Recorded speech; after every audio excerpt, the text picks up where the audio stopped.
It's not wanting to go live, apparently.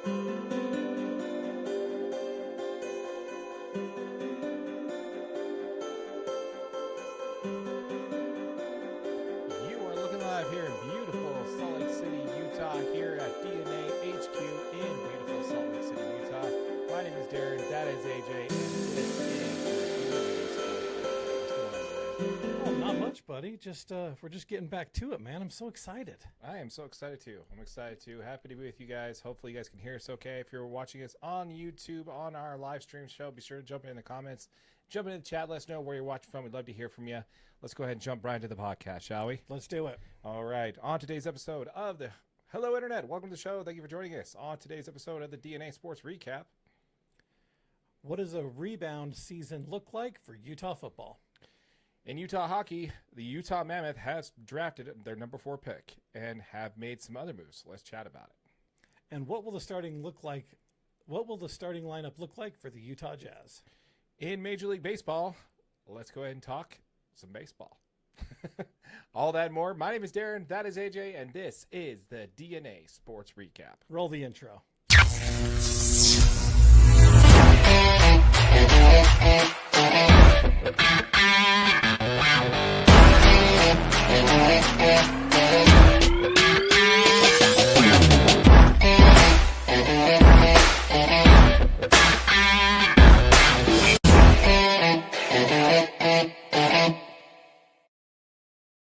How's it going, AJ? Dude, I'm doing so good. I'm doing so good right now. How are you? I am living the dream, man. Happy to be here. Happy to be back. Happy to be doing the show with you once again. So, yep. It was a nice time off. Now it's time to get back at it. Yep. So let's go ahead and jump into our first subject of the day. Well, actually, let's go ahead and start with baseball, shall we? Let's do it. We'll just switch it up. You got to come back and get into a new vibe. Yeah, well, the reason why we're talking baseball first is simply because, well, there's a subject we're going to talk about here in a few minutes that I want to make sure that we save for right around that same time. A very important moment is coming up in Major League Baseball. It's going on tonight. If you're watching this on the live show, if you know what I'm talking about, jump into the stream and we'll chat about it. But let's go ahead and start with Major League Baseball. The first thing I want to talk about is the Rays, man. The Rays are forcing the MLB's hand here. At the time of recording, the Rays are in firm hold of a wild card spot and only trail the New York Yankees by only 1 game in the division. Yeah. So why is this interesting, AJ? Well, I mean, this is very interesting because they're currently playing all of their games at the minor league ballparks, George M. Steinbrenner Field. Obviously, Hurricane Milton destroyed Tropicana Field last October. Mm-hmm. They've been kind of shuffling around. They looked at some options. They ended up at the 10,046 seat capacity Steinbrenner Field. Yeah, which is the spring training facility for the New York Yankees and also their minor league single-A home ball field. So why is this a problem? What's the big deal? I mean, the big deal here is if they decide to make a playoff run, there is a very limited ticket availability on a, obviously Major League Baseball playoff game. I mean, if you've only got 10,000 seats when you're normally seating 20,000 fans or so. Yeah, that's a bit of a problem. That is a bit of a problem. And I would like to kind of jump in there and first talk about the fact that the Rays wild card games were pretty much, I'm not sure they broke that capacity. They may have sold that many seats, but if you're watching the first couple games there at Tropicana Field, I don't think they sold those games out. So I could be wrong. I'm just going to do a quick check of our settings here, make sure we're good. Just making sure that we're good. Yep. Okay. Jump into the comments, let us know if you can hear us okay, and if we can't, let us know too as well. We'd appreciate it. But once again, folks, when it comes to that, yeah, I'd have to say it's kind of a big problem, man. I do know that in The Athletic, it was reported that the Major League Baseball and the Rays have engaged in primary conversations about potentially moving the team's home games in the event that they do make the playoffs. Right. Have you heard about this at all? Yeah. I mean, they've talked about like some deeper playoff runs and what are the potential alternatives to. And they've talked about maybe going to Lone Depot Park for the Marlins or even Truist Park for the Braves. Right. But I mean, the Rays are, obviously kind of reluctant. I mean, at this point, they really lose home field advantage by playing at like a semi-neutral site if they have to leave. Yeah, well, I think that's why they want to go with either Truist or, Lone Depot, is just simply because those are the closest major league stadiums to where they're located at. Right. No Marlins fans are going to be going to a Rays home game in Miami. Those people are going to travel. Yeah. They already had to travel from Tampa Bay to St. Petersburg anyway to go to watch all their home games. They're already driving. They're already driving across the bridge. What's another couple miles down south to get down to Miami? I don't know, man. Yeah, 'cause what if Florida, makes it to the playoffs too? What if Miami makes it? So then you have to go to Atlanta. I don't know if Atlanta's got a chance to pull it out this year. Maybe they we'll do. see. They do. They're finally at full strength, man. Yeah, we'll see. I mean, they did just sweep the Mets. I believe I heard that. They did take down the Mets pretty recently. Yeah. But again, so did everybody else. Correct. Yeah, no, they were. I was actually just watching the game before we got on air here, and they had just taken the lead against. I can't even remember who they were playing. Anyways, Must have been an exciting game. super excited. Well, I wasn't actually super focusing on the game. I was like working on notes and stuff. So. Nice. Friend of the channel jumping in, Tammy Price saying we can hear you fine. Appreciate it. Thank you. We also have McKinley Cutler. Good to be back, and everything sounds good. Appreciate it. Thanks, McKinley. Thanks, buddy. You guys. Thanks for jumping in, and thanks for watching. Appreciate it. Yeah, man. I think it's really kind of interesting. I really like the idea of them forcing the narrative here, man, and just being like, look, okay, we're gonna have to figure something out because we can't just have half the capacity what we normally have for a playoff game. Yeah. If you guys do in fact make it to playoffs, and there's a good chance that they not only make it to playoffs, but they get out of the first round. They're playing that well right now, so Right. yeah, the better option's definitely going to happen. And it wasn't that too long ago where we had all teams playing in a neutral field, so it wasn't not that big a deal. I don't think. Yeah. I mean, I think you're just more worried about. I mean, really, just that capacity, right? I mean, I read somewhere that they give away around like 8,000, or they reserve like 8,000 seats for, like, usually like players' families, like for both teams, players' families, coaching staff's families, and like umpires and stuff like that. Like it's like something like 8,000 seats that they typically reserve for just like the teams and stuff. Really? Mm-hmm. Wow, for a major league playoff For a playoff game, yeah. Wow, interesting. Good to know that, man. Yeah, we'll have to see. We're going to follow the story a little bit closer as it gets closer. We'll keep you up to date on that one. The next one I want to talk about, we're going to stay in the American League, but this time we're going to switch on over to the American League Central. And I got to say, man, are the Detroit Tigers the real deal, man? I mean, I think you're going to struggle to say no. I mean, these guys are. I didn't see if they won today. They won their first game in their doubleheader, but they're right around 54-32, right? Nice. And these guys are really starting to solidify themselves as like, are these guys a World Series threat? Like, could they go that far? I mean, Tarek Skubbal's obviously just pitching out of his mind. He's arguably one of the best pitchers in baseball right now, if not the best pitcher that's playing all the time. For sure. They've just had some. They just keep having players, kind of keep shining. Gleyber Torres was just named an MLB All-Star. He's going to be starting in the All-Star game. I don't know, man. This team, they just look really scary. I mean, they're right up in there, in the mix of elite teams with the Dodgers, and I mean, even the Astros are at 50 wins. The Phillies got 49 wins. Yeah, where did that come from, by the way? We'll talk about the Astros, I guess, if we have to another time.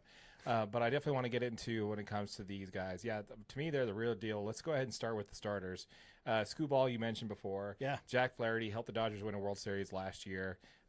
Jackson Jobe, Casey Mize, who was one of like the big players from back in the day for a couple of years there. He was like the top prospect for the Detroit Tigers. And you also have Reese Olson.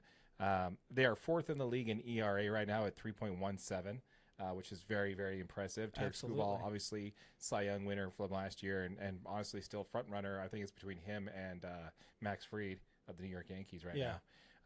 But yeah, so that's super awesome to see. And then again, if you go to the baseball side of things, I mean, Javi Baez has basically kind of been a joke ever since his World Series year with the Chicago Cubs back in 2016. Yeah, this guy literally has the biggest chase rate in baseball. And somehow this year, miraculously, he's turned that around. He walked right into his manager's office and literally just said, "Hey, what do you need me to do?" And he said, "I'll even catch for you if you want." And what they ended up doing, and the manager, AJ Hinch, said, "I'll take you up on that, but I'm going to play you in center field." So he went from being a swing at everything, chase everything, hit a bomb if you run into one, playing shortstop and third base, what have you, not doing well, to now playing outfield and just playing really, really well. He's rebounded his career from now since then, and kind of like I said, been a laughing stock ever since then. But between now and he just really turned it around. You mentioned Gleyber Torres. He is, one of the outstanding players on this team. This is his first season outside of a Yankee uniform. Yeah. He's playing at second base and shortstop for them, batting .292, .350 with a .444 on-base percentage, and he's got a 128 OPS plus, and just being a real leader on a team when he just wasn't there for that, And then obviously Zach McKinstry, your utility guy they had there, former Dodger prospect that we traded over to Detroit, is just playing out of his mind, hitting .326, with an on-base percentage of .425, and basically just doing everything he can over there. You have some other standouts on the team as well, but mainly those are the ones that kind of jumped out, Baez, McKinstry, and Gleyber Torres for me. And I don't know, man. Their pitching's great, bullpen's great, their hitting's great. I don't see anywhere where this team has holes. They just re-upped everybody from last year where they've won a couple of playoff series, and now they're just even better, especially offensively. So, yeah, I mean, this team is definitely a real threat to make a push to become representing Major League Baseball in the American League, I think. Yeah, I mean, and they currently got an 11.5 game lead on Cleveland in that division. Yeah, that's crazy. Yeah, that's a massive lead. That's almost insurmountable. So yeah, that's really impressive. Yeah, you can almost call him a lock at this point. Pretty much. Well, remember that video we did last year? We talked about this a little bit, where the importance of June 1st in Major League Baseball. 65% of all teams that are in first place on July 1st are going to be the same teams that win the division. And so there are a few. I think New York could slip, but I think the Rays can come up. Blue Jays are playing really well as well. Yeah. Obviously Houston's got their side locked up. They're up by 6 games. The Dodgers are up by 6 games. So there's definitely some divisions where there's some movement. But yeah, I think where they're sitting out right now, I don't see much of a threat for anybody to come take them in the National League Central. Do you? No, definitely not. I mean, I don't think Cleveland gets 11 games back on them. So. All right. So what we're going to talk about next here when it comes to Major League Baseball is we want to talk a little bit about, Shohei Ohtani, man. Shohei Ohtani is back on the mound. He's made 3 quote-unquote starts, air quotes for those listening on the podcast, starts. This is the problem, man. When you're Shohei Ohtani and you're the National League leader in home runs, you can't exactly go down in the minor leagues to rehab your pitching. No. You need that guy's bat in the lineup. So what do you do with that guy? Well, you do what the Dodgers are doing. Have you been following this at all? I mean, I've followed enough to know that he's only thrown like 2 innings, 1 inning, 2 innings. Yeah, he's only thrown 1 inning twice, and then he did 2 innings last start versus the Royals. Anything jump out at you on these starts at all? I mean, I got the last 2 inning start against where he allowed 1 hit, 1 walk, strike out 1 batter through 27 pitches. Yeah. Yeah. But he did have the fastest pitch he's ever thrown in his career. Yes, that is the important part right there. That's what I want to talk about. This is a player who's never thrown, he's hit 100. Yeah. But he threw 101.7 miles per hour in that start. Yeah. Registering 102. Everybody on the screen was watching. I mean, that's throwing some heat. I mean, obviously he's not going to be throwing that hard when he's stretched out to 6 innings, but while he's doing this, he's going to be taking a couple starts here and there. He's going to be doing 2 or 3, innings here and there, and eventually ramping up to where he's going to be a full-time starter, trying to get 5+, 6+ innings. But just to see him touch that level of, velocity. Yeah. After a second elbow surgery is pretty impressive, man.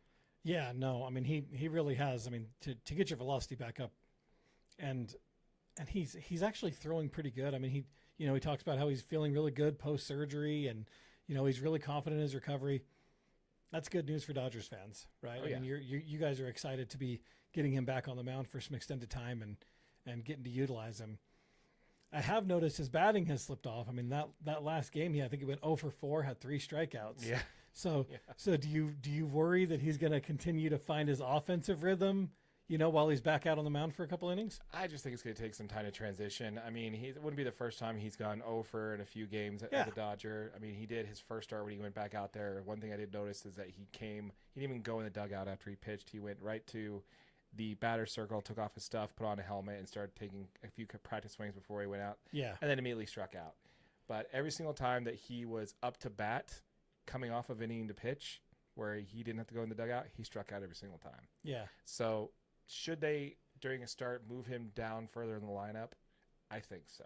Right. At least for that first inning.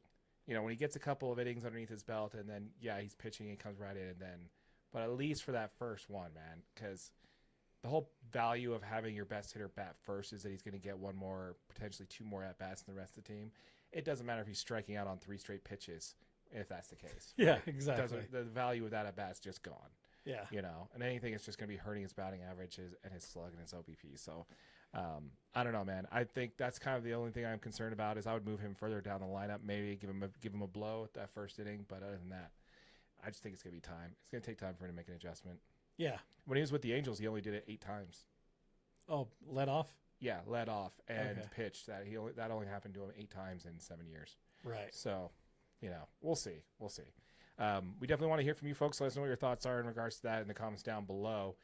So the reason why we wanted to save this conversation for last, it looks like we're kind of blowing through baseball, so it actually may not happen anyway. So sorry, we're going to still be having the issue I was trying to avoid. Yeah. But Clayton Kershaw, man, he's on the bump. It is Kershaw Day right now. He's facing against the Chicago White Sox. And, what's important about this start for good old Kersh? Well, Mr. Kersh is just a few strikeouts away from joining the exclusive 3,000 strikeout club. Only 19 pitchers in Major League Baseball have ever reached that mark, and just 3 lefties have only done it. Oh, that would be Steve Carlton, Randy Johnson, and CC Sabathia. No kidding. Yep. Wow. That's impressive. So Kershaw doing it, he would only be the 4th lefty ever to hit the 3,000 strikeout milestone. Wow. Yeah.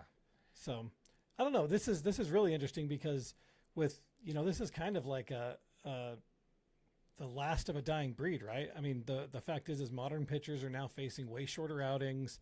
The pitching limits are way more strict than they ever have been. And obviously you've got the injury situation to deal with where more pitchers are getting injured at a much higher rate. So, I mean, even just 200 innings pitched in a season are few and far between. There was only 4 pitchers that even did it last season. Yeah.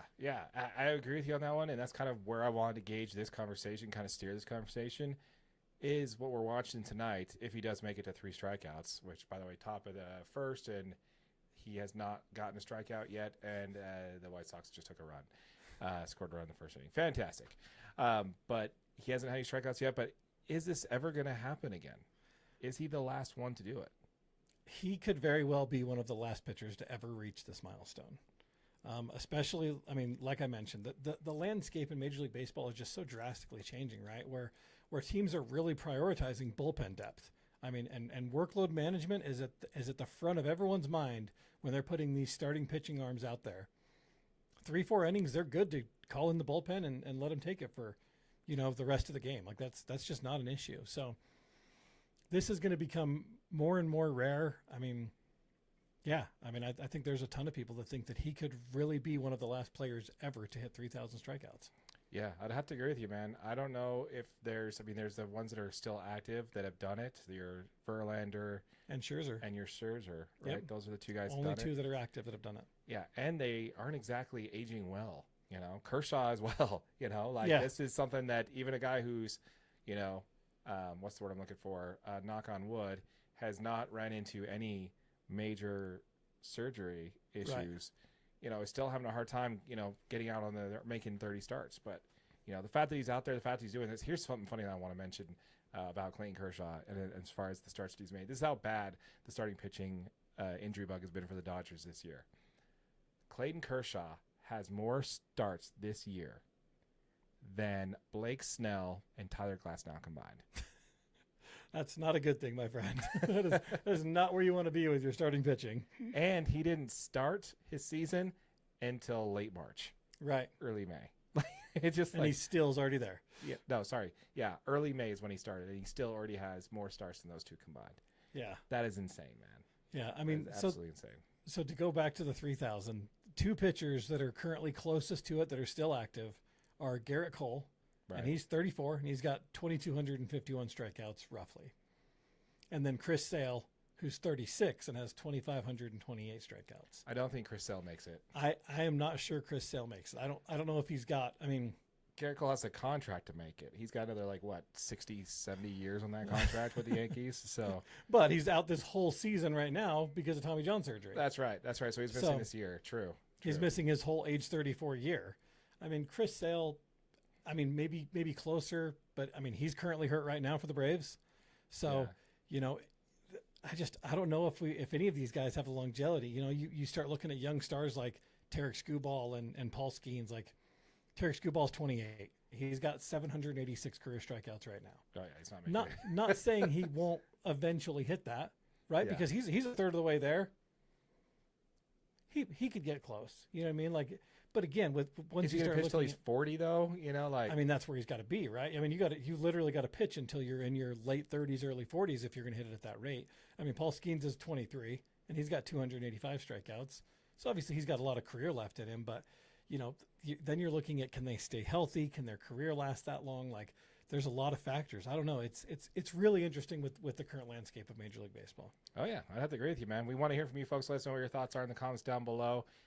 If Kershaw does make it to 3,000 strikeouts on this start, is he the last of a dying breed? Are we going to see anybody else hit that milestone of 3,000 strikeouts in your career? We want to hear from you. Let us know what your thoughts are in the comments down below, for sure. Absolutely. All right, so let's go ahead and pivot on over and talk a little bit about, where do we want to go? Let's go back to the top, shall we? Yep, let's do it. Right. Let's go ahead and jump in and talk a little bit about, get there. Ooh. Oh, nice job, Conforto. Nice catch.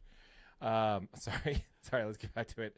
Let's go ahead and talk a little bit about Utah football, shall we? Let's do it. Okay, you want to switch over the color? We don't have an intro for Utah football, do we?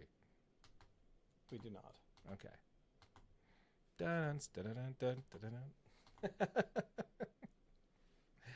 Okay, let's actually say it again with the light red. Yeah, that's exactly. All right. Let's go ahead and talk a little bit about your Utah football. As a reminder, folks, when it comes to your Utah football, we did just launch a channel specifically for your Utah football content. It's called Utah Football DNA. If you're watching this on our live stream or watching on one of our videos on our main channel, DNA Sports Recap, a link to Utah Football DNA will be in the description down below. Make sure you subscribe. Smash that like button if you want to see more content about your Utah football club. And tell AJ in the comments what your favorite color is. Do it. He wants to know it, as long as it's red, right? If it's not red, don't tell me. Exactly. Yeah. All right, so we're about less than 60 days away, man, from opening kickoff, man. How you feeling? Oh, man, I'm so excited and so nervous, and yeah, I mean, it's really, it just jumps right into the question that we have, right? I mean, and as far as what we're covering on Utah football today, and that's, can Utah rebound from this really tough start that they had last year in the Big 12?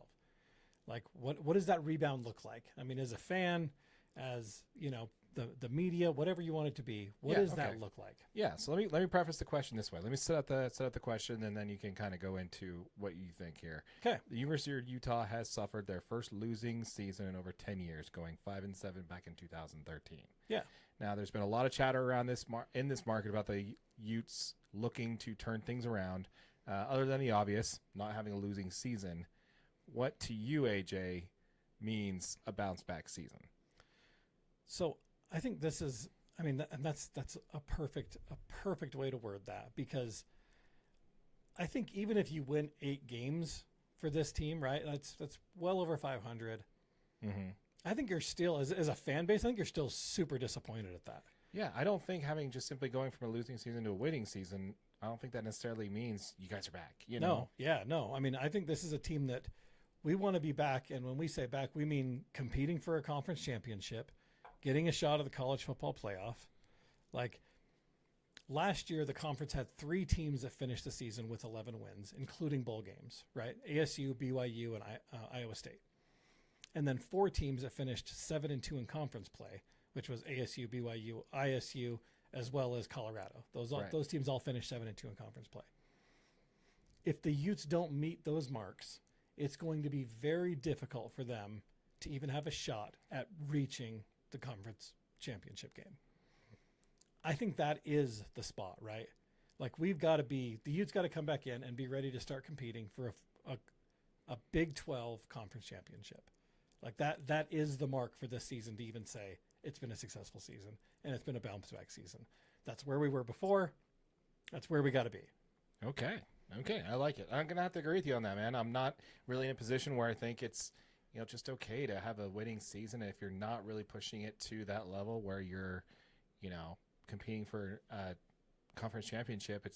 We're not too far removed from winning the Pac-12 back-to-back years, Yeah. It's just, it wouldn't be good for that just to be good enough to come back. I think they need to not only be in a position to do so, but they got to put themselves, they don't necessarily have to be in the conference championship, but they've got to come down to like last week of the season, they're in the conversation. Yeah. Like if they win and the other team ahead of them loses. Yeah, even if it's a tiebreaker situation and we're in the running for the conference championship game and we lose it because our one loss was to a team that finished with the same record. Exactly. As us. Yeah. Hey, we're good, right? Right. We're competing. We're out there. We're in the race. Yeah. Like, and at that point, you're probably a top 12 team.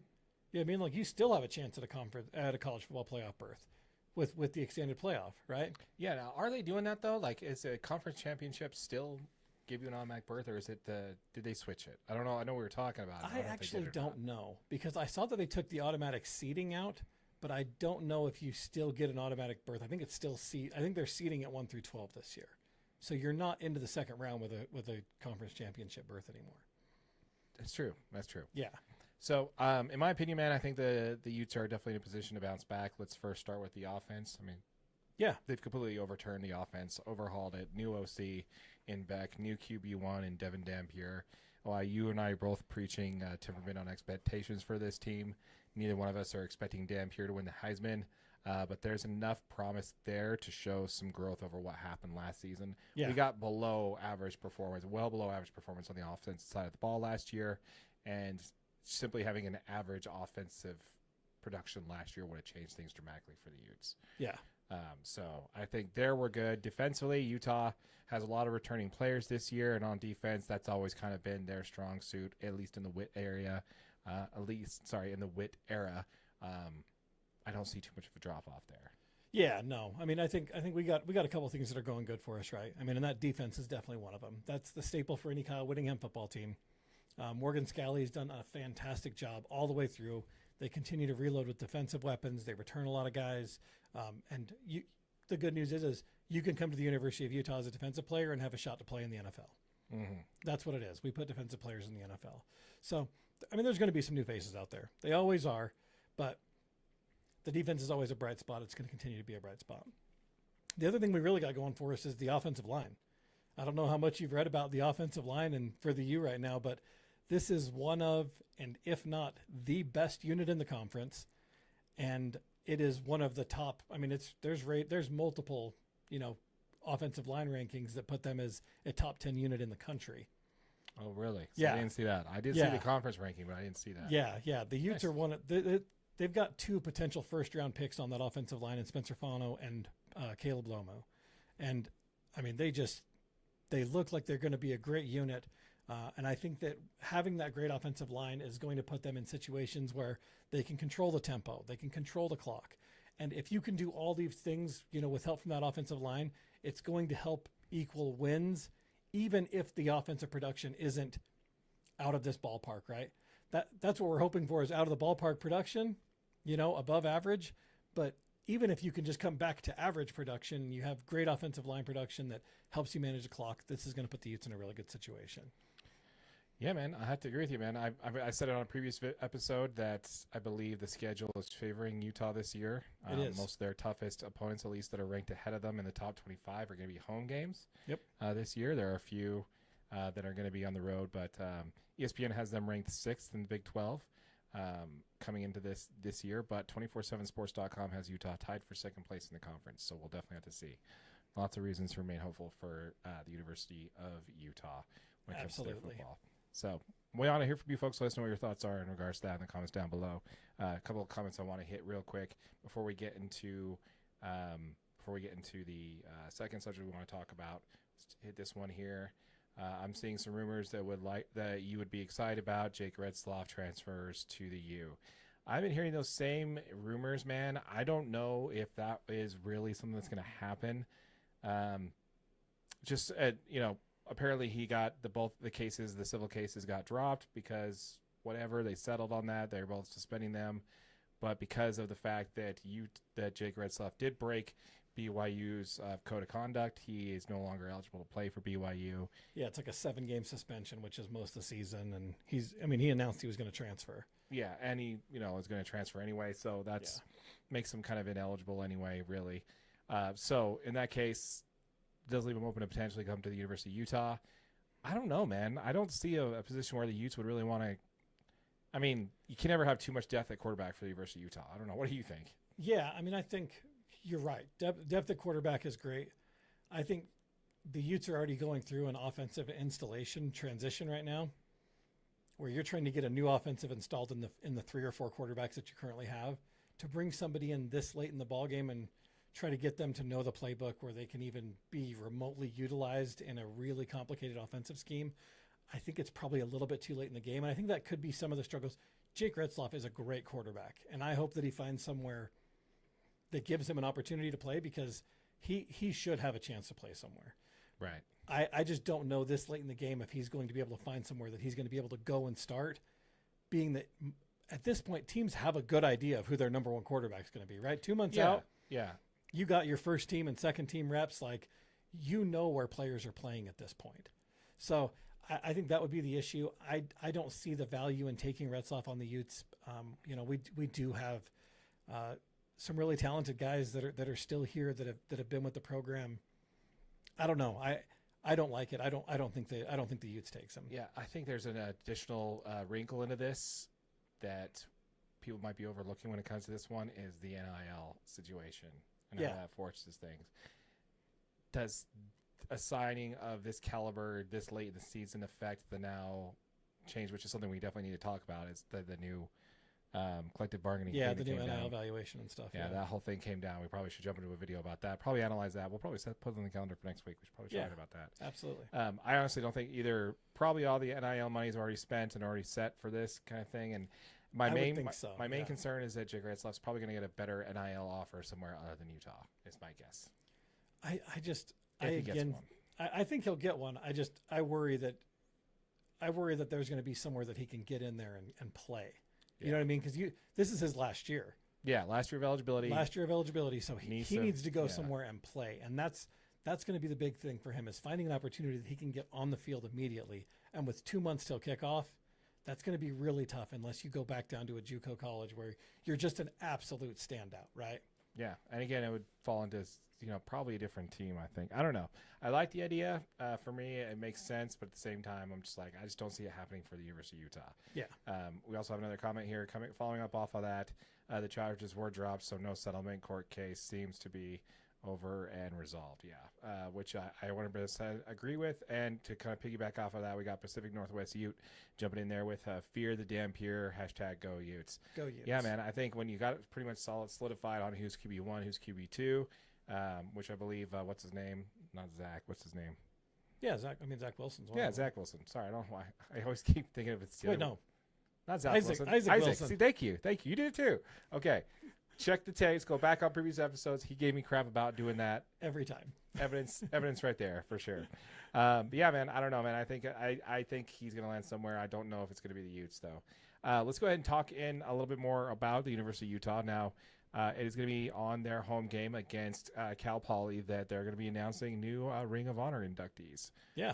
The first one's going to be Ron McBride. Do you want to run with this, or do you want me to? Oh, you can go with it. Okay. Yeah. So he started Ron McBride. Obviously, if you're a Ute fan, you know who Ron McBride is, so we're not going to cover it in too much detail, but just for those who are newcomers as a fandom here, he was always the head coach of University of Utah when I was growing up during the BYU-Utah rivalry. Yep. He started as the OC back in 1977, became the O-line coach in 85, and then became the head coach in 1990, and then all the way to 2002.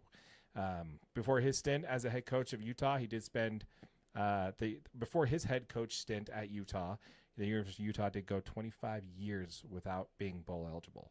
Which is insane. When your first bowl game in 25 years is the Copper Bowl in 92, it's like, first of all, what is I guarantee the Copper Bowl's still not around. No, probably not. Probably not. His record was 88-63, 6 bowl game appearances, 21 NFL draft selections. He also coached at Weber State for 6 seasons, which I didn't know about that, 2005 to 2011. and he did 3 seasons as an arena football head coach as well. So wow, the guy kept on. He just working kept his giving, craft, man. He's like, I got talents. Let's go with it. Yeah, so I just think that's super awesome, man. He was inducted into the Utah Athletic Hall of Fame in 2012, Utah Sports Hall of Fame in 2013, and the Weber State Hall of Fame in 2021. What do you got to say about Ron McBride, man? Yeah, I mean, Ron McBride's a legend, man. I mean, that's one of those names that you've got to have up on the Ring of Honor because he did a lot for, kind of turning the direction of the Utah football program. He, like you said, he's that name that so many people in our generation remember as the head coach for the U, right? Yeah. So 34, 31 commercials. Remember those? Yeah. Absolutely. No, honestly, my only gripe about this is that he should have been the first one to get his name on the Ring of Honor. He probably very well should have been. The fact that we have a quarterback or a former quarterback on the Ring of Honor. Not a quarterback, the quarterback, though. He was the BCS busting Alex Smith. I guess the first overall draft pick out of the University of Utah. For me, I think that I guess you could go 1A and 1B on that one, but I do think if you're going to be inducting 2, the first one's got to be him, and then you can also have Alex Smith on there as well. But anyway, super honored super excited to see his name go up there on that September day against Cal Poly. So super excited for that. The other one getting introduced inductee to the Ring of Honor is wide receiver Roy Jefferson. Yeah, I mean, Roy Jefferson had a great Utah career, right? This guy was first-team All-American in 1964, 3-time All-WAC selection, team leader in receiving yards in the 62-63 season. He averaged 16.66 yards per catch, which is top 8 all-time at the University of Utah. Going back 60 years of statistical analysis. Yeah, I mean, insane. And he still contributed in multiple positions. This guy played cornerback. He was a returner. He was actually a kicker. He played a key role in their 1964 Liberty Bowl victory over West Virginia. Another bowl that's probably not around anymore. Yeah, definitely not. And then he goes on to be drafted 18th overall by Pittsburgh in 1965. He did 12 seasons in the NFL, and he was a 3-time All-Pro Pro Bowl selection. And he was the NFL receiving yards leader in 1968. Also won a Super Bowl with the Baltimore Colts. The Baltimore Colts. In 1971. Very impressive. Very, very impressive. And you gotta love to see this kind of stuff because this is the kind of stuff that Ute fans need to start seeing. Like, there's so many in my generation, your generation, younger fans are not gonna have any idea who this guy is. Yeah. Until this type of stuff comes out, and this is really what's gonna introduce you to, the history and the deep, rich culture that is University of Utah football. I think. Yep. Exactly. Yeah, he's a wide receiver for the team from 62 to 64. Like you mentioned, first team All-American in 64. Absolutely love to see it. They beat West Virginia in that Liberty Bowl, by the way. Yeah. That season was a 9-2 season. 9-2 season for them, which was really cool. Fantastic. Yeah, absolutely, man. Well, again, to Ron McBride and Roy Jefferson, we tip our DNA Sports Recap hat to you folks. Congratulations. And, we look forward to seeing your guys' names up there on the Ring of Honor for sure. Absolutely. All right, let's go ahead and continue on, and let's talk. You got anything else you want to talk about the Utes? I mean, they had a couple, kind of key signings over the last couple of weeks. That's right. One of the big ones was four-star offensive tackle Kelvin Obot. He committed to the U. His top 4 was Oregon, Michigan, and Nebraska, and chose the University of Utah. He will go on to be probably one of the highest-ranked recruits ever to join the University of Utah if he does eventually sign. Oh, that'd be awesome. Yeah. He had offers from that many teams. Well, he had offers from 26 teams. His top 4 were Oregon, Michigan, and Nebraska. Oregon, Michigan, Nebraska, and Utah ended up choosing Utah to come to. So, very good, man. And very good. That's the 26 class. They also got a nice 3-star offensive lineman, Rowdy Pierce, who just signed with Utah as well. So this 26 class is actually shaping up to be pretty impressive. Pretty exciting stuff, man. Yeah, I don't know, man. I'm excited about it because I think that they say that there are 23 players that are returning that were on scholarship, and they're putting 31 new this year for the University of Utah.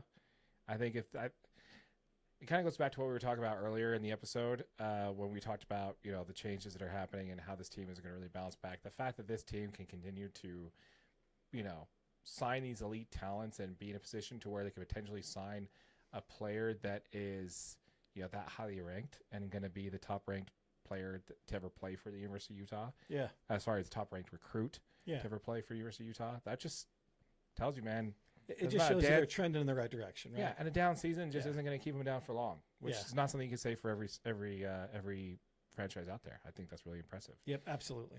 Yeah, we want to hear from you folks. Let us know what your thoughts are in the comments down below. As a reminder, folks, we did just launch a new channel called Utah Football DNA. This is a channel specifically dedicated to your Utah football content. All of our Utah football content will be posted here first. So if you're watching this on our main channel, DNA Sports Recap, or if you're watching this on our live stream, please sure to check out Utah Football DNA. A link to that channel will be in the description down below. And if you are watching this on Utah Football DNA, welcome. Be sure to subscribe to the channel and smash that like button for your boy AJ. Do it. All right, so let's go ahead and talk a little bit about the Utah Jazz, shall we? Yeah, let's do it. Or should we jump? No, I'm jumping the gun there. Let's go ahead and talk a little. It's the Mammoth, right? We're doing the Mammoth is technically next, but we can go wherever you want. I got notes for all of it. Yeah, let's do it. We're just here for a good time. All right. Yeah. But let's go ahead and talk a little bit about Mammoth. Let's do that. Let's do it. Just for the lighting change. Okay. All right. Let's talk about your Utah Mammoth.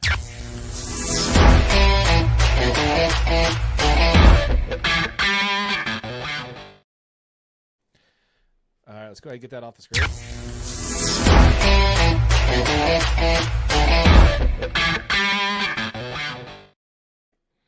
All right, folks. As a reminder, folks, we did just start a channel for your Utah Mammoth team called Utah Mammoth DNA. This is a channel specifically dedicated for all things Utah Mammoth and Utah hockey. So be sure, if you're watching this on our main channel or following us on our live stream, to jump down in the description down below. A link to Utah Mammoth DNA will be in the description down below. This is where all of our Utah Mammoth content will be posted first. So be sure to scroll down, check it out, and we'll see you over there for sure.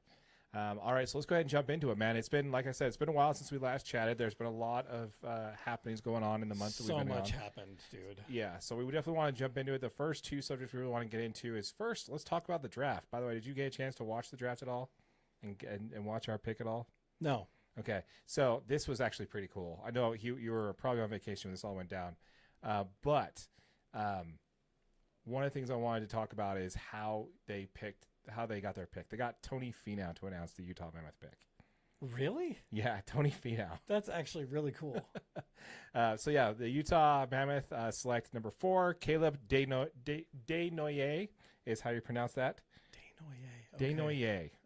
18-year-old kid, 18-year-old center out of Montauk, which is in Quebec. Montauk Wildcats is where he was in the QMJHL last season. He had 84 points, 35 goals, 49 assists. He was named the QMJHL playoff MVP, and he played as both a little bit of wing and center as the Wildcats. So, yeah, what do you think about the Utah Mammoth? First of all, jumping up to number 4 and picking up Caleb. I mean, jumping up to number 4 was crazy. You know, we talked about that a little bit before. We did learn that they had gotten the number 4 pick a little bit before, so we have a video on that one. But picking up Caleb was this is huge, man. I mean, this is a really talented. He's a smart. He's kind of a 200-foot player, right? He kind of definitely projects as a center. That's where he's going to play. He's got elite hockey IQ. I mean, he's really detail oriented, and he reads the ice really well, and he makes smart decisions. So that's a great thing, you know, to have as a draft pick. There's already some video out of him out there on the ice with Tij. And you know, they're making some great plays together, working out. So yeah, I mean, highly creative passer, right? He's got excellent awareness. This is a great pickup to just kind of add to this young Utah Mammoth core that we've got going right now. Yeah, I mean, he does have some issues on the negative side. He does have some issues creating space on the ice. He needs to improve on that, and also needs to really leverage that power he has and really kind of force the pace of play issue. Yeah, because he really has and create a sense of urgency when he's on the ice there. He's kind of missing on those few things. This is according to some draft reports from the Bleacher Reports. I want to make sure we get in there. So he does have some development that he's going to need to definitely take care of. He might spend some time in the minors for this the Utah Mammoth, and we'll probably see him up sooner rather than later. But yeah, to your point, man, just totally helps solidify this young core. We'll definitely talk a little bit more about Tij here in a minute. Yep. But yeah, I really like it, man. It's a good pick, good solid pick, and yeah, great night for Utah Mammoth to again land a top 10 pick in the draft and really kind of nail it, man. I don't see any misses on this one. Yeah. I mean, this was a player that, in our draft video, this was one of the top 3 that we actually talked about. So I think they nailed it. Nice. Yep. If you haven't seen that video, check it out. We'll link it somewhere around here. Check it out. Up there. We'll put it in the comments down below.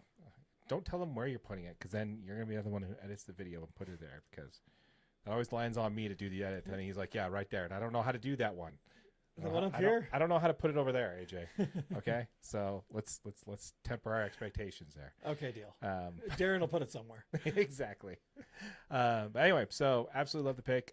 Now we want to talk about a few of the changes that have happened for the Utah Mammoth since we've been on. A lot of it's actually happened in the last week, actually. Yeah. So let's go ahead and jump into that. Let's first talk about Matisse Michelli.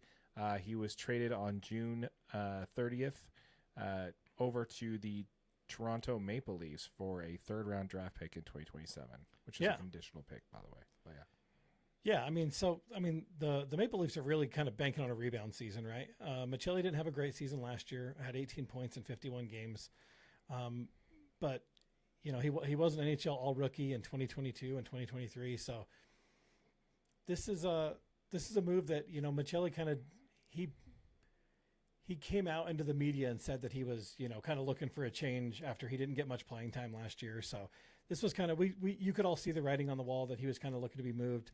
And the Mammoth did a good job making sure they got something in return for a player that they still had under contract. So, yeah, I like it. This is obviously, this is something that Utah has kind of suspended of making a move to clear up some salary. Yeah. This frees about $18 million off the book for them in free agency this year. That leaves Utah short somebody on the left side of the ice there, left wing, with Michael Marconi expected to depart as well. According to KSLSports.com. Yahoo Sports is reporting that the Maple Leafs are basically buying low here and hoping that he returns more to his rookie type numbers that he had with Arizona. Yeah, banking on a rebound for sure. For him. Saying that, though, they're hoping that pairing him with an elite talent in Toronto will help position him for a rebound season next year, which I'm just going to have to say a middle finger to that, man. Elite talent? What are you trying to say? Yeah. You trying to say we don't have elite talent here in Utah? Yeah, exactly. What's that about, man? I don't like it. I don't like it at all. Matisse Michelli, though, really enjoyed the time that you spent with the Utah Mammoth, which at the time was Utah Hockey Club. Got to respect the time and where they were at the space there.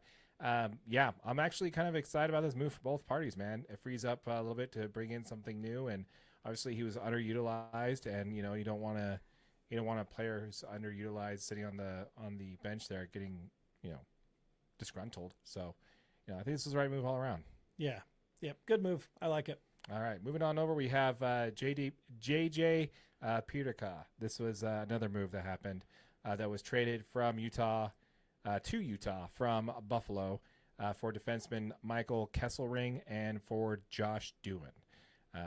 Right after that, he did sign a 5-year, $38.5 million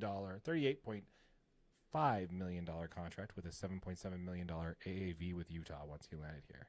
Yeah. JJ had 68 points last year? Yep, absolutely. And this guy has great skill, a lot of offensive potential. So he's kind of a great top line scorer who fits with, again, this young kind of emerging core for Utah.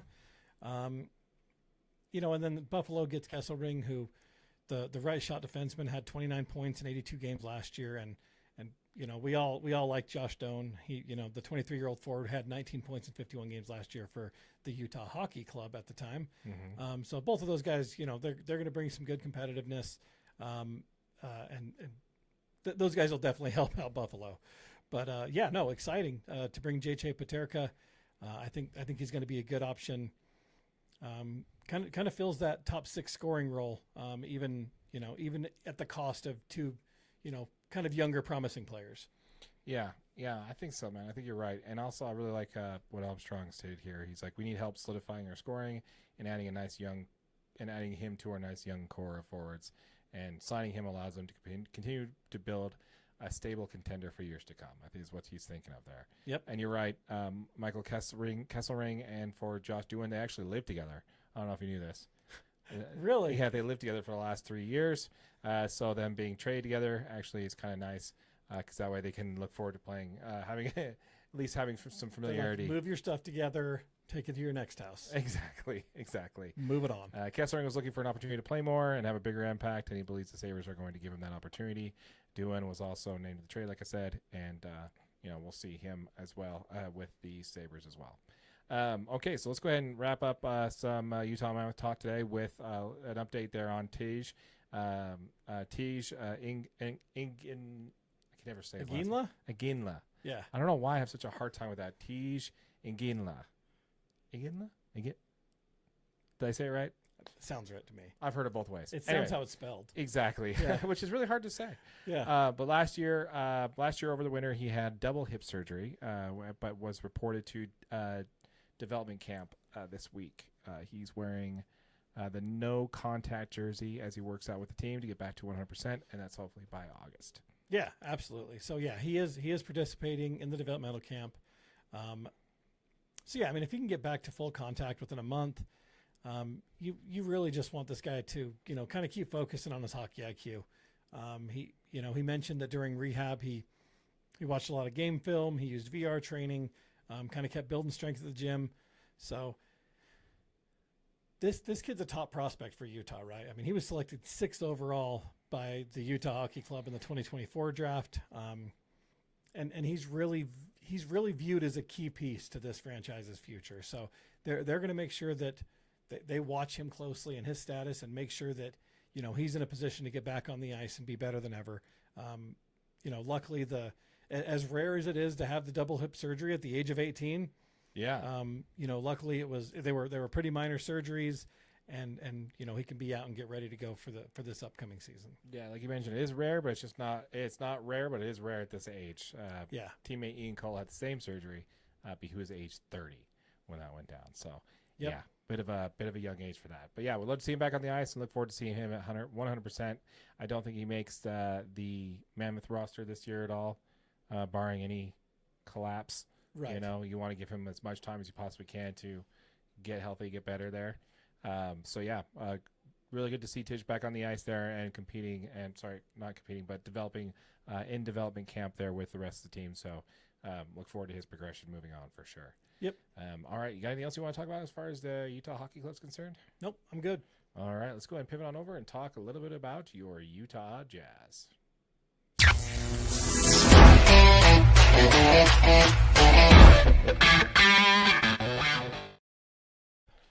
All right. Once again, folks, thank you very much for you joining us here. Again, Utah Jazz. We have a channel specifically for your Utah Jazz content called Utah Jazz DNA. If you're watching this on our live stream or on our main channel, DNA Sports Recap, we have a channel specifically for all your Utah Jazz content called Utah Jazz DNA. A link to that channel will be in the description down below, so be sure to subscribe to the channel. And, smash that like button for your boy AJ right over there. Yeah, do it. All right, let's go ahead and talk about the draft, man. Let's get into it. I've wanted to talk about this for a while, and let's get into it. Let's go ahead and talk about the draft, taking Ace Bailey at number 4. I love it, man. I love it. This Rutgers star, this was a pickup that, when we originally looked at the projections, there was no way Ace Bailey was available at 5. No. He was projected to go top 4, if any. I mean, he was. There's no way he was sliding to 5. When Kahn got picked up at 4, it opened it up. The top 3 were, kind of as expected as far as, obviously Cooper Flagg, and then went Dylan Harper, and then you go to VJ Edgecombe, and then 4 was kind of where you thought Ace could have gone, and then Con Knuppel ends up going there, and then the Jazz end up getting him with 5. This is best case scenario for the Jazz, I think. You have a top 3 skilled player, one of the best difficult shot makers in the whole draft, and a player that has a tremendous upside. If not, aside from Cooper Flagg, one of the, probably the largest upside in the draft. I mean, this kid has the ability to be a really, really good basketball player. This is fantastic, man. What are your thoughts on it? So, I have to say, player potential. They did what they had to do, man. They picked with the best talent available at the draft at that pick. Yeah. I think they got top 3 talent out of this. I would argue that he could even top 2 talent. I think before the end of the draft, there was chatter about him potentially solidifying that number 2 spot over Ron Harper. I think he had the opportunity to do so. Just kind of how he handled everything post Rutgers career and going into the draft. He kind of fumbled the bag there. But Utah's never been shy with that kind of stuff, man. They don't care if you say, I don't want to go there. They don't care if you deny workouts.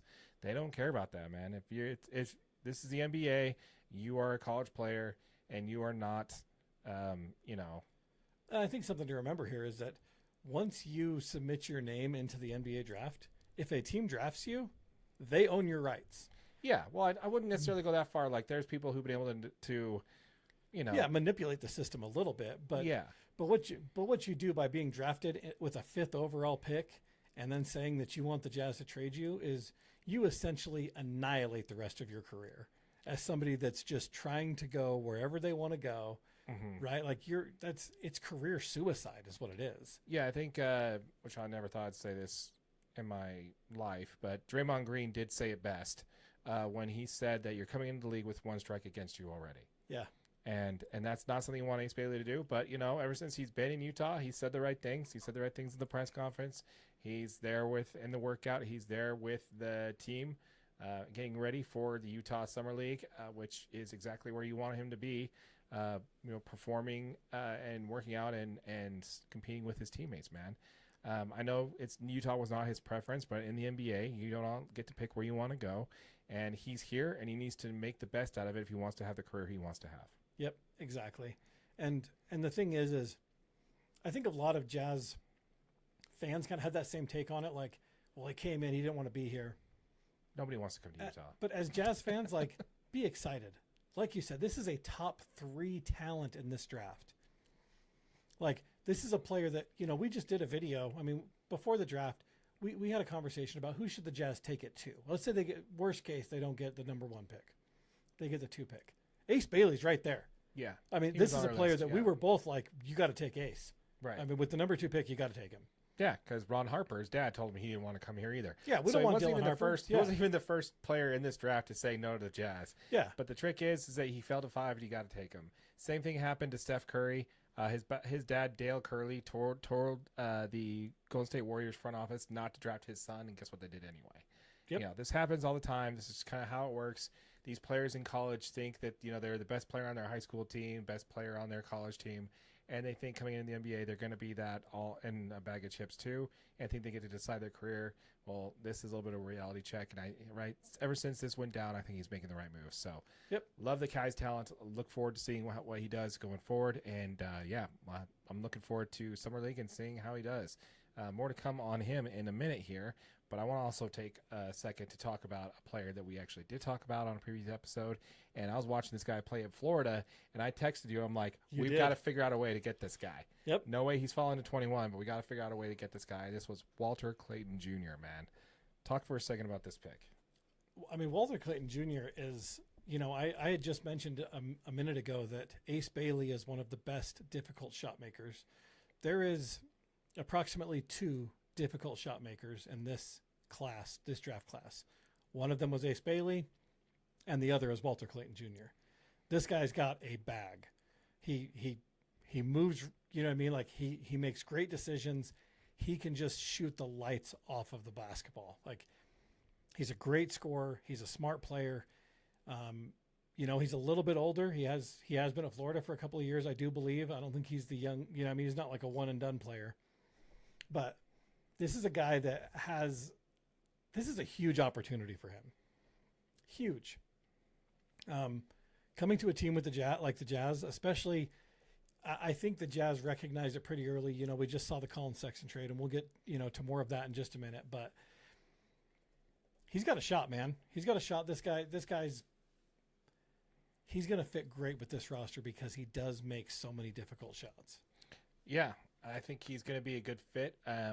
Honestly, coming into it, man, these 2 guys coming into camp are easily, Ace Bailey and Walter Clayton Jr. are easily going to be the 2 best prospects in this on this team. Yeah. It's going to be kind of hard to argue that. I know Isaiah Collier had a great year. Flip had a year that no one was expecting him to have. Both did really, really well, but, I think with Walter Clayton, his development and the fact that he was a senior and he was there, he's a little bit older, and he helped lead his team to a national championship. Right. Which is something that even Ace Bailey couldn't do. Like put the team on his back, led him to the national championship. Side note, how good was this Rutgers team when you had 2 of the top 5 draft picks and you guys couldn't even make it to the dance? Like, I mean, I know having 40% of a good team doesn't necessarily make you a good team, though. Having 2 players, you know what I mean? But you're having 2 of the top 5 players. I mean, Rutgers are the Anaheim Angels of the college basketball because they had Shohei Ohtani and Mike Trout. They never made it to the playoffs. So this is kind of starting to feel a little the same. Kind of feel like both these players kind of picked a weaker team to be on so they could be the man. And, and not only did they not even make it, they didn't even have a winning record in conference. I think that basketball is a sport that you can have one great player that cannot carry you anywhere, right? Like all of these teams that you see, like the Kentuckys and the Dukes and the North Carolinas, all these teams that have been legendary forever. It's not just one good player they have on these teams. They are loaded with 5-star talent, top to bottom. They've got guys on the end of their bench that are 5 stars. Yeah, I have seen in the playoffs though some great players carrying their teams in the NBA. But you got a point there. Yeah. But anyway, so I'm sorry. I want to get back to Walter Clayton Jr. Yeah, man. I cannot say enough about this guy. I know he falls in that too short of guard category where the Jazz like to hoard guards that are under 6'4". He definitely falls in that category. So yes, I will eat crow on that one. But you got to admit, man, this guy is going to be coming in. He's going to be legit, man, for this team. And I'm actually super excited to see the Summer League, super excited to see how he meshes with this team and look forward to watching these guys play. Now, they also did pick up another pick at 53. John, Tanji at 53. What do you got on John?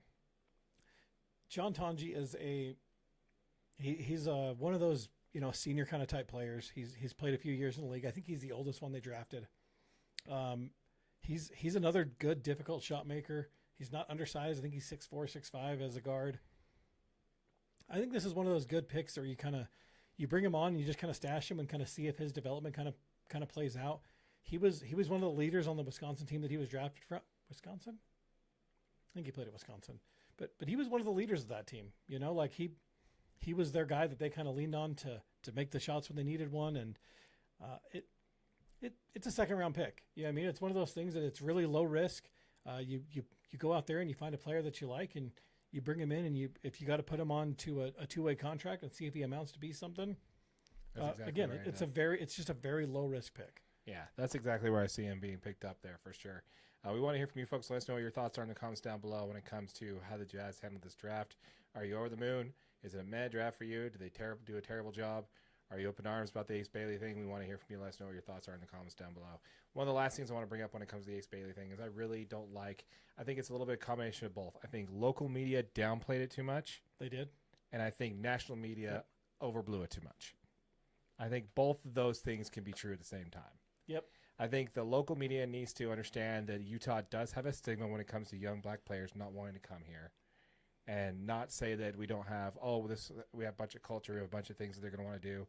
Did you see Derek Favors' comments on it? No. Oh, yeah. So Derek Favors, after all these highlights started hitting, Derek Favors went in and commented, and he just spoke so highly of Utah. Of course, and said, yeah, because he's legit. Just a stand-up class act. Like, Derek Favors is one of my all-time favorite Jazz players. But, yeah, I mean, he just said how much he loved it in Utah, and, he just wanted to tell Ace that go to Utah and give it a chance. It's a place that you're going to love to play. You're going to feel more supported than you ever have been.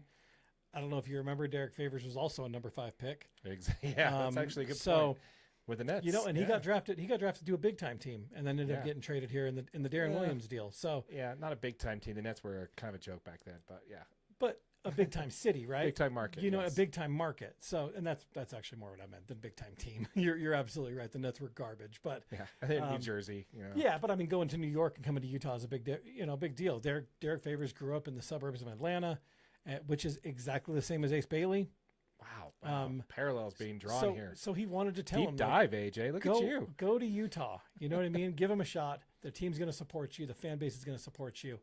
You're going to enjoy it a lot more than you think, which is really cool for a former player to come here. Absolutely love that. And I 100% agree with that, man. And that's just kind of what I'm talking about, man. Like the players that get here really like it here, and they really like their time here.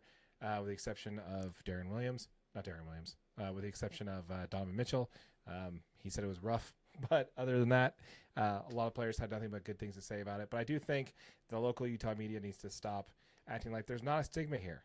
They got to realize that there is going to be an objection for these players wanting to come to Utah, and that's something that we're just going to have to deal with until the vocal minority at these games that say things they shouldn't say and treat the players the way they shouldn't become the non-vocal minority. And that's the thing, is we as fans need to make sure that we outcast those other type of fans, right? And let them know that it's not okay. These are still people. These are still professional athletes that have worked their whole life to be in this situation.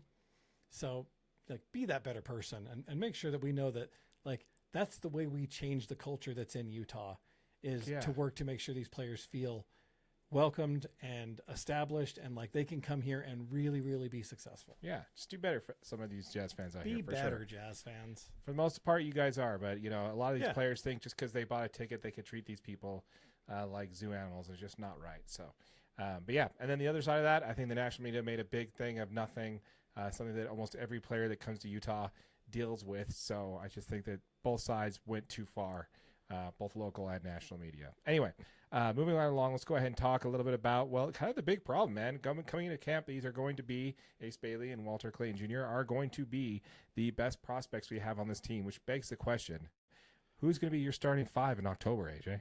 Okay, you ready? I got my starting five. I got mine too. I'm guessing we're not going to be aligned on this, so I'm actually really excited about it. Actually, before we get into that, we need to hit some of these comments. Should we hit the comments first? Yeah, let's do that. Okay, so we've got whoops, keep hitting my mic here. Make editing fun. I want to thank Ace's management and agent for tanking his draft stocks, or else we wouldn't be able to get him. So we could take him, yeah. Yeah, absolutely. 100% agree with you on that one, McKinley, for sure. Let's see here. It's always the team. If teams always listened to what players wanted, and no small market team would get good players. Fair point. Fair point. Yeah, as one of the people said, OKC is a small market team and they have all this great talent. Yeah, but they don't have the same small town stigma that Utah does. No. So that kind of comment just doesn't really track well for me. But yeah, I 100% agree with you on that one for sure. And this one here is, if anything, Ace should be thankful that the Jazz are saving him from going to the dumpster fire organization like the Wizards or Pelicans or Nets. They may be on the big East Coast, but they may be big on the East Coast, but they don't have a good track record. Very nice. Yeah, I have to agree with you on that one, McKinley, for sure.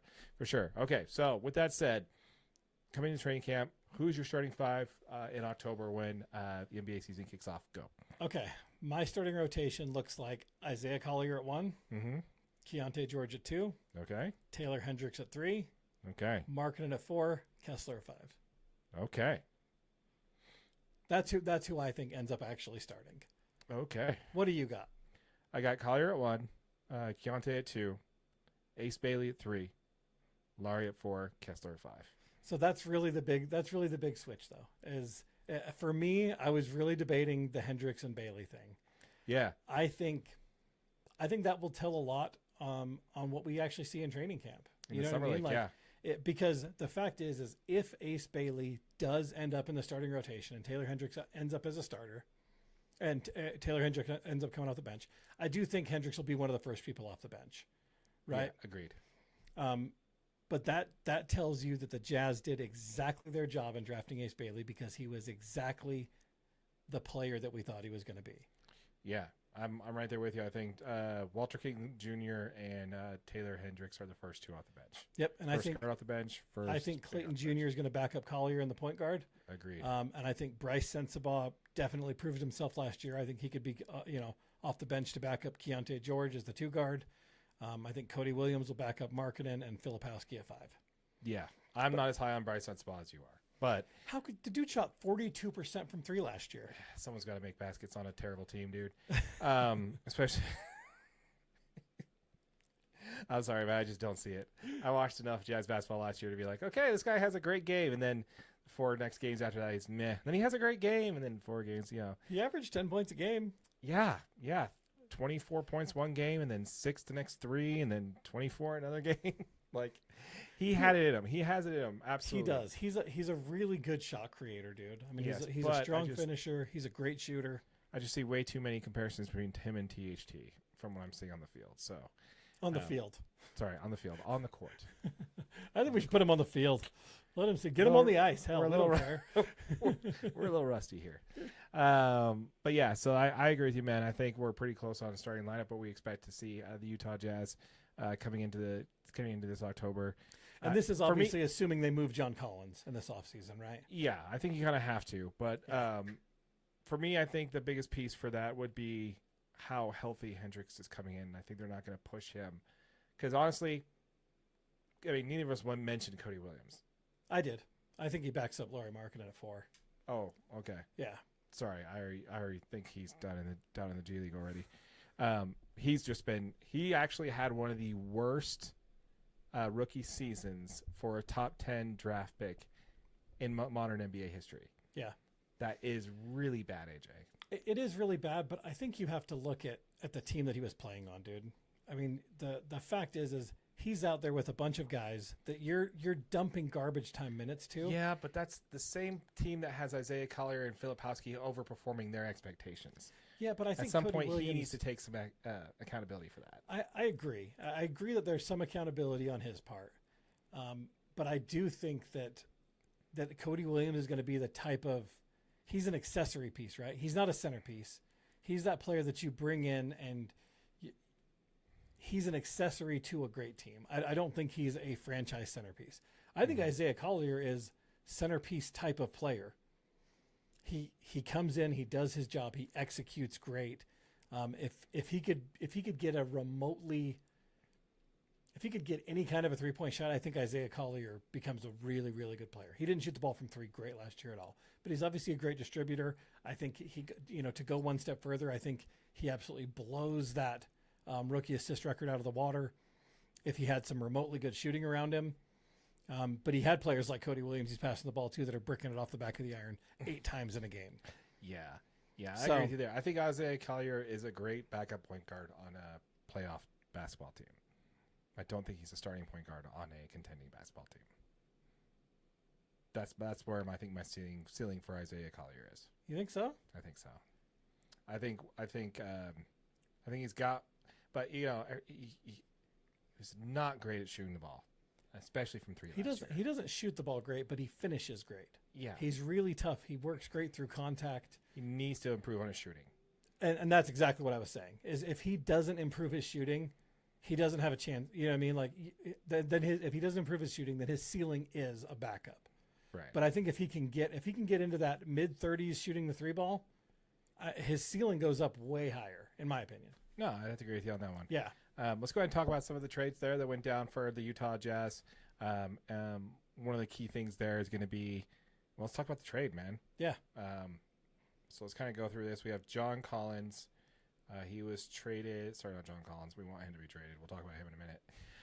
We have Colin Sexton was traded for a second round pick, traded for Yusuf Nurkic with Charlotte. Yeah.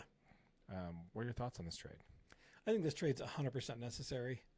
I love Colin Sexton as a player. I think he's got a great motor. I think he is the type of player you want to see. This team's in rebuilding mode. Colin Sexton has a lot left in the motor. Not that he's going to do much more with Charlotte, but I think that, it was time to move on. You got to clear up some of those minutes. You got guys like Bryce Sensabaugh, Walter Clayton Jr. that you just drafted, Keontae George. You've got a log jam in this guard position. You had to move somebody. You try to get some value back. You have to get a player that's not so log jammed, so you can't trade him for another guard. You go after Yusuf Nurkic that I don't know how he fits on this team with Walker Kessler and Kyle Filipowski, especially because he is a little bit older. I mean, I think he's just kind of a back of the bench guy that's going to fill in and maybe try to get some production if Filipowski's having a rough game or something. But I don't know. I'm more excited for Colin Sexton to get out and get some more opportunity to play some more minutes Especially with a quality guard like Ball. Yeah, with Ball. Yeah, I think he landed on a perfect team for his play, man. He's the energy guy off the bench for a team that is competing for a playoff position. I think that's exactly where Charlotte's going to be next year. Yeah. You need to have a guy who can play off the ball, and he is. He's not the type of player who needs the ball in his hands to perform. And I really think he's going to be in a good spot with Charlotte to do good things. Like you mentioned, Yusuf Nurkic, I'm pretty sure that was, the fact that we had to give away a pick kind of speaks a lot to where the Jazz are right now when it comes to their value of their talent. And we could get into that whole nother conversation here in a little bit. But for me, I have to see when it comes to that, I like the trade for the Jazz. It clearly indicates one thing that we're also going to get into here in a minute. But next I want to talk about is the release of Johnny Juzang, man. Yeah. Johnny Juzang. Yeah, they just waived him. Yeah, this guy, I got to say, he was one of our favorites when we covered Jazz topics last year. He come in and dropped 20, Dropped 20, shot 43% from three. Yeah, he'd hit 4 threes in a row in the fourth quarter of a game where it was one of the few games they win or whatever. Yep. And just becomes a highlight for this team, Spark off the bench, love that guy.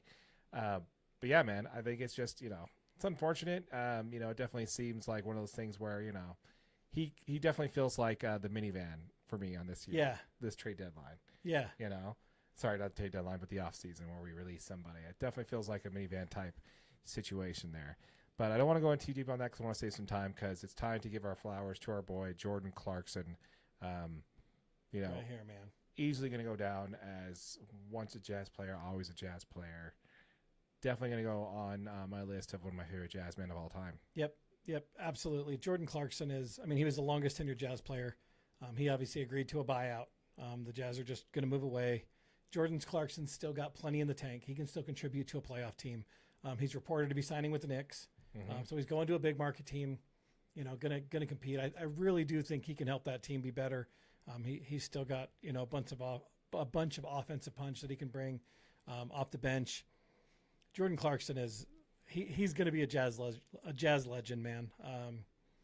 He's one of those guys you buy a Jordan Clarkson jersey, especially now they're going on sale, because when the Knicks are in town, you're going to be wearing it and repping Jordan Clarkson for sure. Oh yeah, from everything from the flame on thing or lighting his hand on fire to my favorite one where he dunked the ball and he kind of did that chef thing where he hung on the rim and then stared down and then just dropped down all nonchalantly.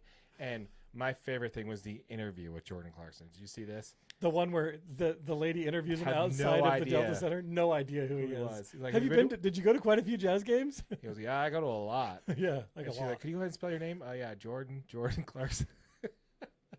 Just kept going with it, dude. Absolutely. I don't know if he you don't know if he literally had no idea what was going on or he was just playing along. No, they asked him about it after. Yeah, he said she was just asking me. I was just answering him. Exactly. He was like, I don't really know what was going on. She just asked me questions. I answered. Like that could literally just be him. Like he just took it that way. He's just a chill dude, man. He's just like, I'm not going to make a big deal. Yeah. I'm just Jordan Clarkson. It's great, man. It's great. I love it, man. Love it. But yeah, happy trails to Jordan Clarkson. I mean, he was actually, definitely, again, falls in the same category as some of these other players that we're talking about, which I want to get into next, which is obviously what Austin Ainge is doing is what Danny Ainge needed to do from day one, which was clear the decks and let the young guys play. And I think that's exactly what we're doing this year, finally, is we're trying to clear out some of these players and letting these guys, run with it. Yeah, I mean, absolutely. I mean, some of the other transactions that have happened were Oscar Tshiebwe. They did tender him a qualifying offer, so he'll be a restricted free agent. Right. They're going to give him the opportunity to test the free agent market, and then obviously the Jazz have the ability to match any offers that he does get. Micah Potter, they declined a qualifying offer, so he'll become an unrestricted free agent, pretty much, moving on from Micah Potter. He had a couple good, he was a player I kind of like to see it get into games. He didn't get minutes, man. Like, he just didn't. They never gave court time to Micah Potter. And he was a really good player for the Stars, though. Yeah. I mean, that guy, I think he was a G League All-Star at one point. Was. Like, he had a great couple of seasons with the Stars. He just he wasn't quite efficient enough when he got in NBA games to really keep him around. I don't think he really had a role for this team, man. He really didn't. I mean, especially because he is a fringe two-way player, right? Like, is he good? He's good enough to call up and maybe help you if you're in a bad spot, but he wasn't good enough to play meaningful minutes in any games. He's like what I call in baseball a 4A player.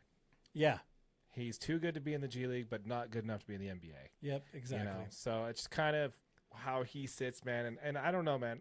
These kind of moves, you know, yeah, it makes sense. But honestly, man, I just think we'll go into it some other time. But, you know, I think clearing the deck and setting the pitcher to see what these young guys have and letting these guys play. And honestly, as a Jazz fan, to watch Jazz games, this is going to be a more entertaining way to watch the Utah Jazz than it was last year, simply because it's not going to be like last year where we're going to watch these guys compete and be in the game until the middle of the third quarter and then watch them pull everybody out and just put a bunch of bench players or a bunch of G League players and then lose the game by 15. Yep. We're not going to see that happen this year. We're going to see young guys develop. We're going to see players we saw from last year, continue to progress. But play valuable NBA minutes. Yeah. It's so important to be in those games when you're down 8 points with 4 minutes to go and you got to lock down on defense and make a run and get a bucket, get a tough bucket. You know what I mean? Get to the free throw line. Like, these are the minutes that these players needed so badly. Mm-hmm. And they just weren't getting them because you're G League guys for the whole fourth quarter. Yeah, which is unfortunate. So it was terrible to watch. It was painful to watch. And, you know, we had to watch these games because of what we do. So it was very painful. And I'm just looking forward to this season because, I get to watch young players develop. I get to see who sticks. I get to see, what this team's looking like going down the road. And in this case, even if we don't have the worst record, that just means we have a better chance of getting a top 3 pick. So I'm excited with that. Yeah, apparently. I mean, a fringe playoff team is all you got to be. Exactly. You know what I mean? To get that number 1 pick. It'll never happen to the Jazz, but no. I mean, on Austin Ainge, I do like that he clearly did say the Jazz will not tank during this next season. Yeah, I think that's a BS answer, man. I know everybody who's talking about an article, everybody's posting an article, reposting that. It was a BS corporate answer, man. They will tell you they were until they're blue in the face. They weren't tanking last year either. Yeah. They were trying to develop their young talent, blah, blah, blah, blah, blah. They were not tanking to intentionally lose games, and that's not what the plan is going forward, but to simply put Austin Ainge in front of a microphone saying, hey, is the plan to lose as many games as possible this year? And his answer will be yes, it is. That's what his answer is going to be. If you're expecting him to say anything else, you're just up in the night, dude. It was totally a PR answer, and everybody's hanging their hat on it like, oh, the tank is over. No, it's not. It's just we're just now actually actively trying to rebuild players and losing versus trying to lose, and then hopefully we get some player development out of it. Yeah. That's the only change that's really happening. It's still going to be the same. I wouldn't be surprised to see them have somewhat similar of a record this year, but at least it'll be more enjoyable basketball to watch. Yep, exactly. And I'm good. I mean, honestly, like I actually think that putting these guys out and gaining some momentum, getting these guys to gel a little bit, this could be a really, really fun basketball team to watch. For sure. Yeah, we want to hear from you folks. Let us know what your thoughts are in the comments down below. When it comes to your thoughts on the Utah Jazz, we want to hear from you. Let us know what your thoughts are. Do you think Austin Ainge, nepotism is a real thing? Maybe we should get into that in a future episode too. We want to hear from you folks in the comments down below what you think about the Utah Jazz, what they did the offseason so far, how they handled the draft, all that good stuff. Let us know what your thoughts are in the comments down below. As a reminder, folks, this channel did just hit over 1,000 subscribers. We are giving the first $500 that we earn in AdSense revenue back to y'all. So if you have not yet, hit that subscribe button. 5 lucky subscribers are each going to earn $100 each.